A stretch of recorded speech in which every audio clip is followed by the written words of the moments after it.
So we're 14 acres of farmland located in the heart of Saanich, right below Mount Doug.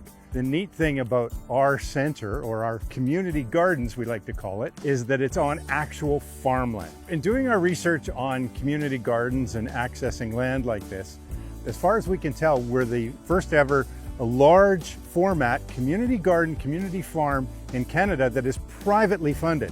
Food security, especially here on Vancouver Island, is so important. The cost of food right now is also a huge thing, where what we're giving people is the opportunity to grow food to feed families with fresh local produce.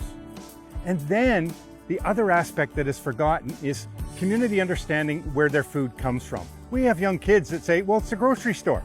Well, no, it grows. So by coming out here and planting seeds and letting it grow, they're learning where their food comes from and why they might want to take care of the environment.